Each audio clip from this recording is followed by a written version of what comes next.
Hello friends, Del Ballou here. I'm here today with a new project. I have been teaching watercolors and doing some watercolors myself, and I had one particular painting that I did that I wasn't really happy with. So I remembered from the past in doing watercolors that I actually had a means of saving watercolor paintings, especially the ones that I had spent a lot of time on. And this is an example of how to save a watercolor with mixed media. I found from going to the bookstore and browsing through some books on pastel painting that some pastel painters actually do a watercolor wash before they put the pastels on. And so I went straight home, found some old watercolor paintings, I pulled them out, and I recovered them, most of them successfully. This one is one of the more successful ones. I had spent a lot of time on this painting, and so I didn't want to just throw it aside. So I think this one was fairly successful. So I'm sharing with you today mixed media, watercolors, and pastels. I actually, in this demonstration, use some colored pencils as well. I also bring out my pastel pencils. And so I hope you'll enjoy this little venture. And I will say one thing about the video that you're about to see. The contrast was too high, so the videotape quality is not what I would like for it to be, but I think you can still learn something from the demonstration. So I hope you'll hang in there with me.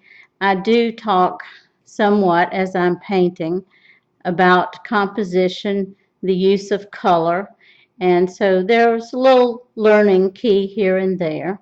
So I hope you'll enjoy it. I started off from the very beginning with colors that were too dark, and I've been trying to salvage this, and I learned a while back that some pastel painters will do a watercolor wash under their pastel paintings, so I just thought maybe I will try that with this one. I have done that in the past. So I'm just going to do a little painting here to cover up some of what I have. One of the problems I had with this painting is that it was just too dark and there was no way for me to comfortably lighten it without just messing the whole painting. So I had removed some of the paint in these areas where I wanted lighter flowers, but it still was kind of dark and muddy looking. So I'm just going to go over this. I'm using Grumbacher soft pastels. There are many brands on the market, as you could imagine, and I'm sure they're all just as good, but I'm going back over these lighter areas to try to eliminate what I think is a kind of muddy paint, but not trying to do too much detail. Now this area up here actually did come out light enough, but not so much in these areas.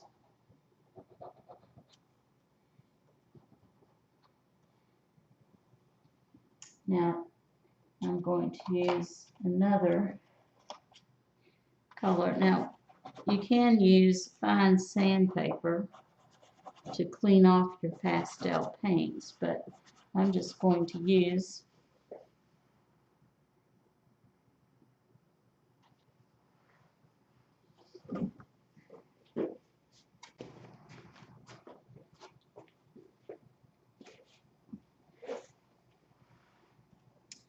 okay, I've cleaned off my pastel, and I'm coming down here. That's actually an ugly color, so I'm not going to use it. The one thing I like about pastels is they are immediate, and what you see is what you get when it comes to application. They're not likely to turn a different color when they dry because they're already dry.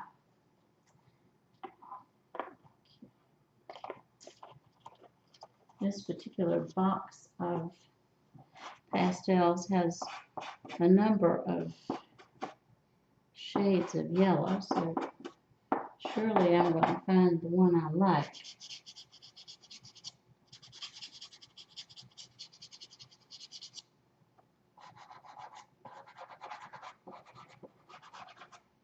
And I'm just going to do what I call strowing color about.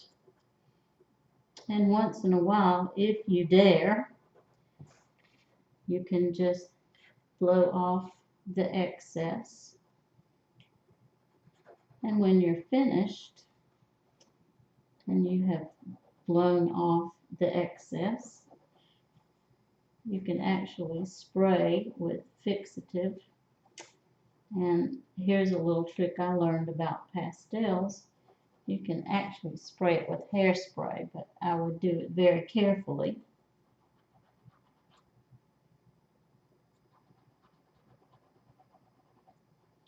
Okay, I'm giving a little tonal value here to the yellows that I just put down.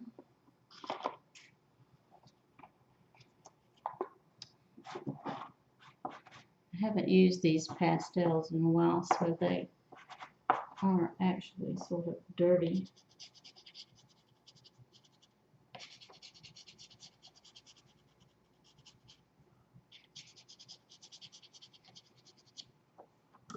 Just adding some interest here.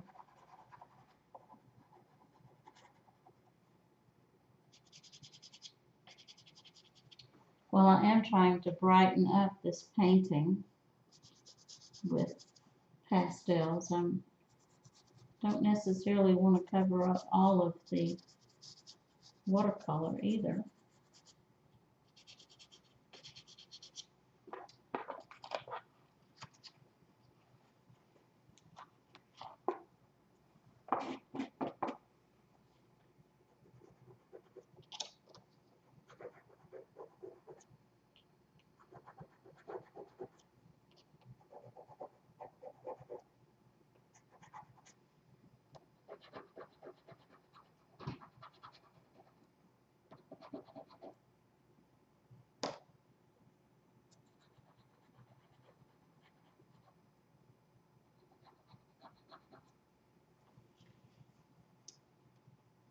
I think I need a little more variety right in here.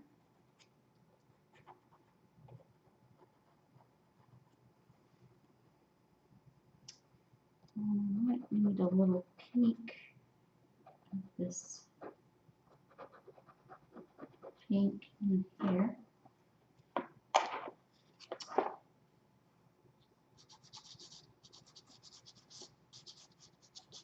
I love purple in paintings.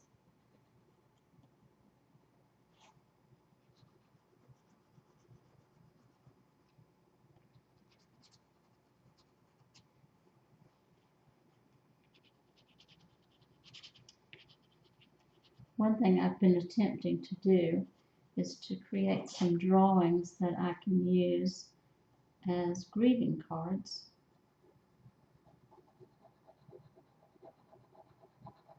So these will basically be photographs of paintings rather than paintings.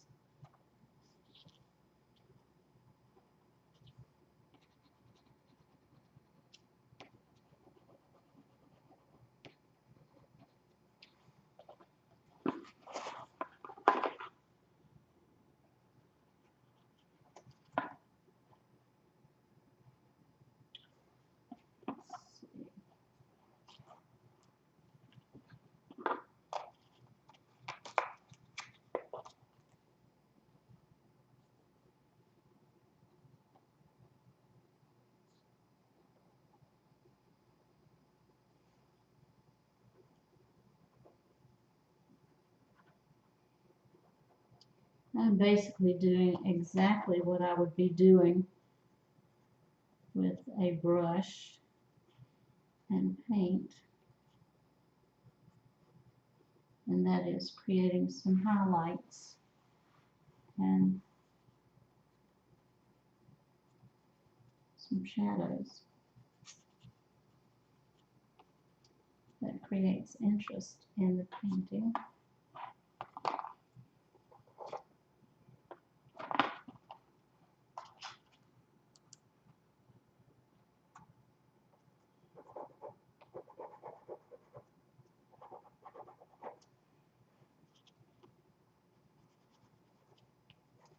Especially since I already have a pattern and a design. Though I'm really trying to go by what the watercolor did when I put it into the water that I had on my paper, and vice versa.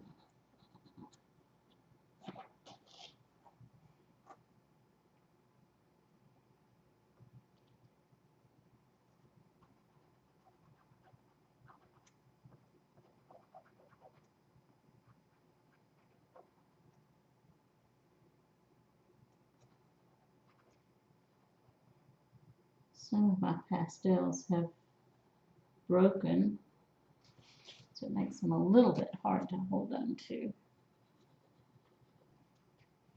The nice thing about having the watercolor underneath is that they actually create a backdrop, because the pastels on white paper actually don't cover very well without a good deal of scraping and so forth. Oh, this is going to be nice. Yes. These blues were becoming problematic because I couldn't get them any lighter.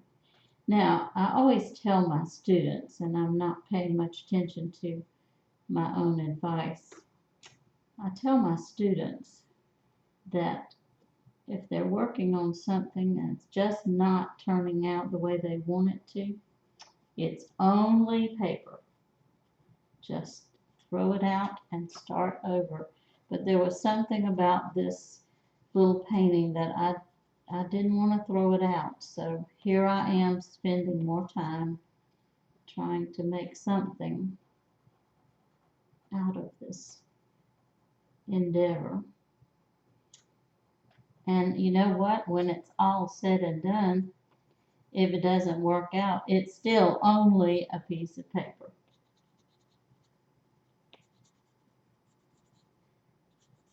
Now, I do consider my time valuable, but I also consider that everything I do in this life contributes to my education as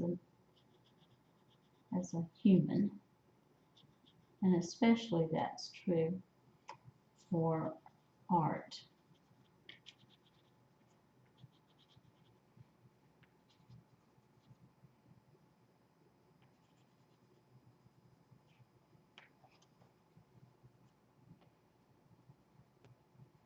And I probably should have taped this painting down because I'm having to hold on to it.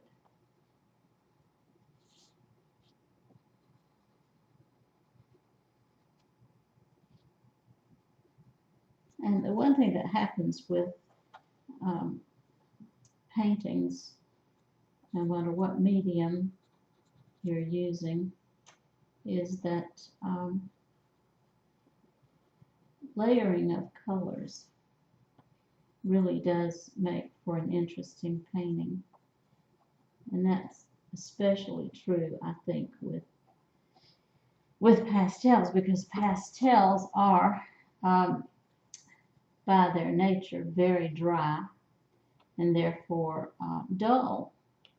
So if you don't do something to excite the eye, then by and large you're going to have a fairly uninteresting painting.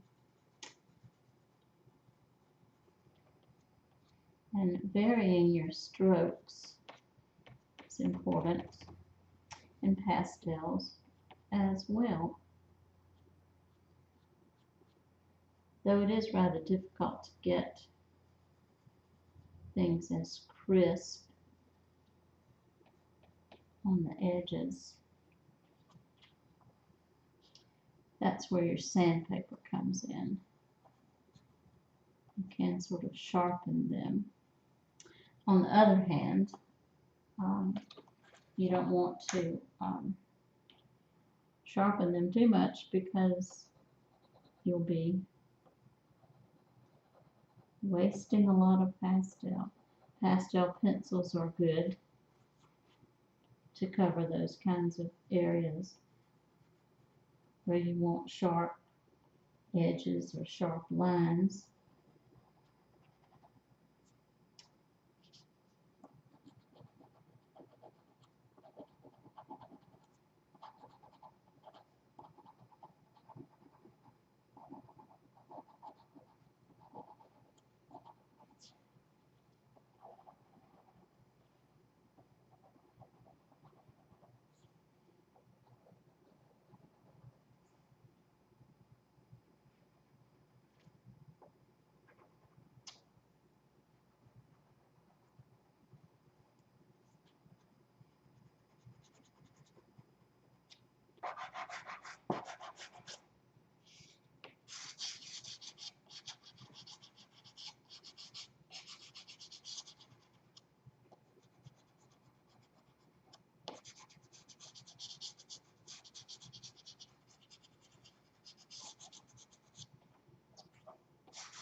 I think I'm going to get some tape and tape this down so that I won't have to keep handling the paper so much.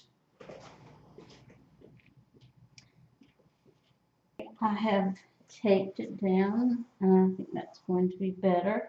I also found my pastel pencils, which I think will give me a little better range of colors and a little easier to handle.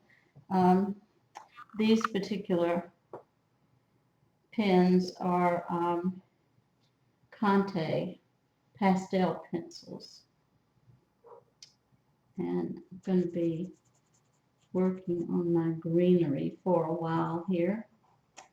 I'm using a somewhat lighter shade of green, which is actually going to be my medium tone.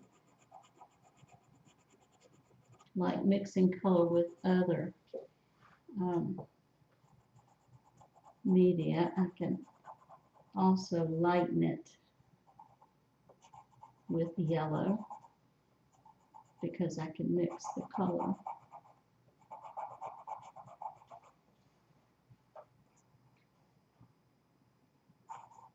And I hope you find this commentary helpful if you're looking for ways to improve your artwork.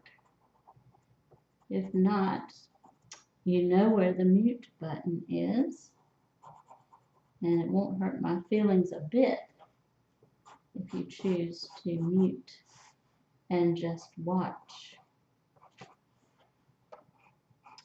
Okay, those are nice highlights. Let's get this blue-green.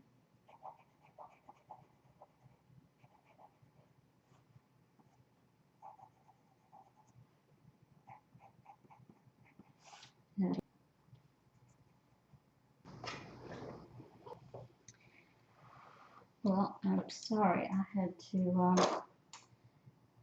to break so that I could actually move my table because the sun was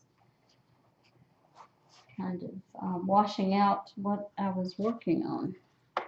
So there you go. Okay.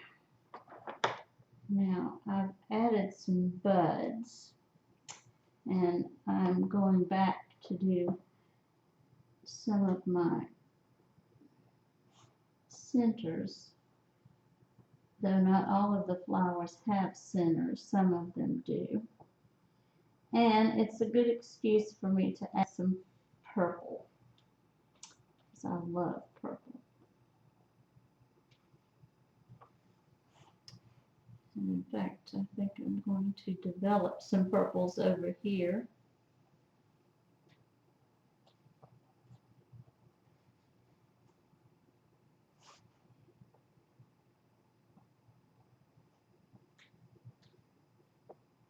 The rules of composition are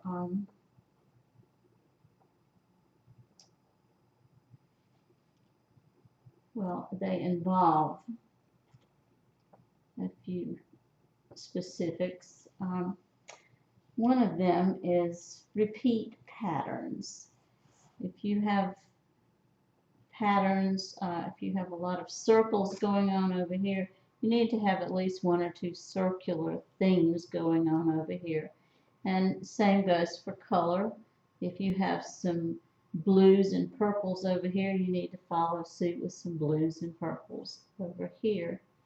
So repeat patterns. And it's good to have regular shapes in your artwork, but some things should not be regular.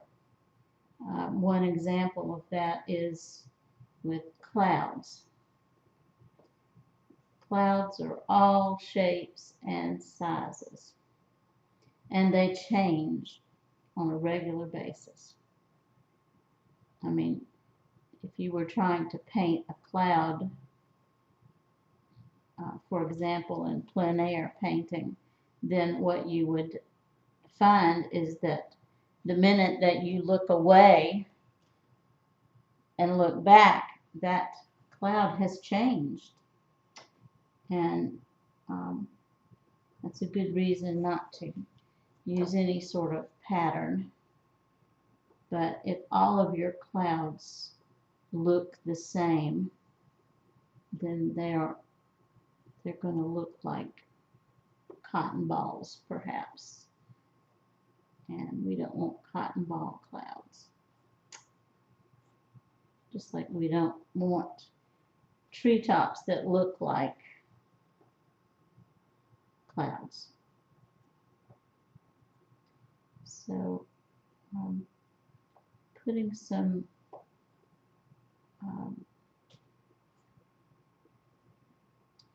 different shapes is a good thing.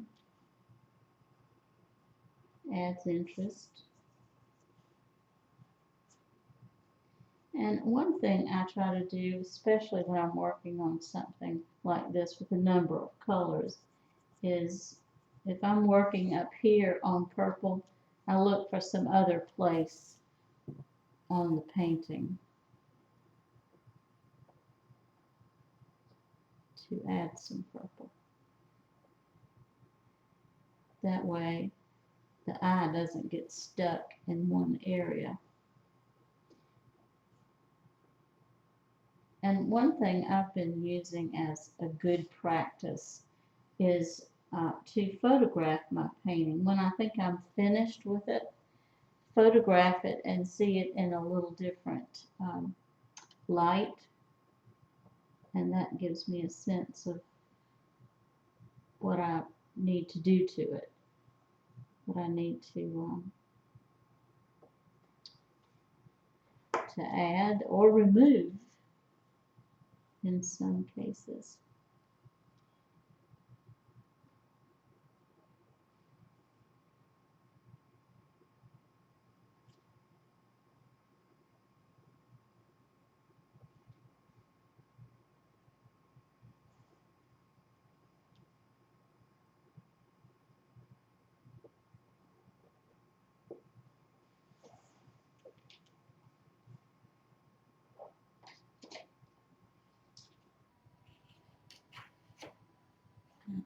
sort of like that pink color, and it's for the most part over here, although I do have a little bit of pink.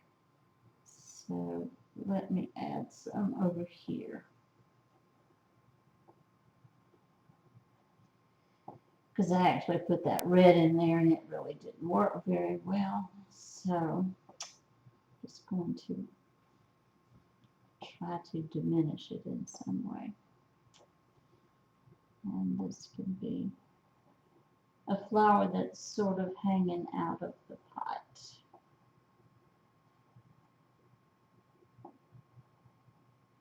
And I can't actually go back into that so it looks like I meant to do it.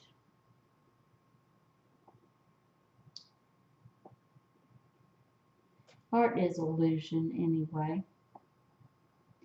So if you want to create your own illusions, then by all means do it.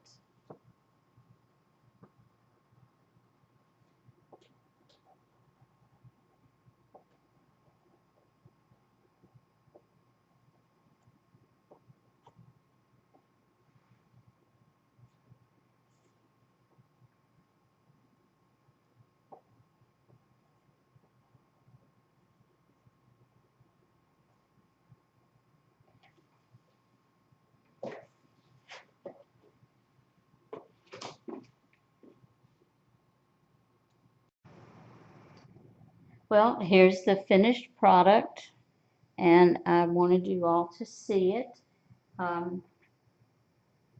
It's just one of the many things that you can do in mixed media when you get a piece of artwork that you've spent time and energy on and it's just not turning out the way you want it to. Just apply something else to it.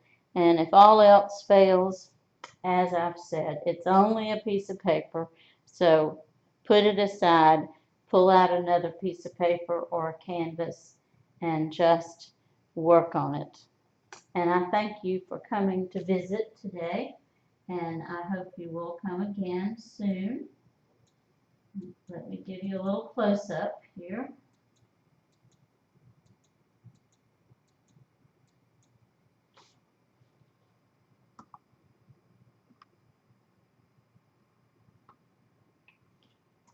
And happy painting.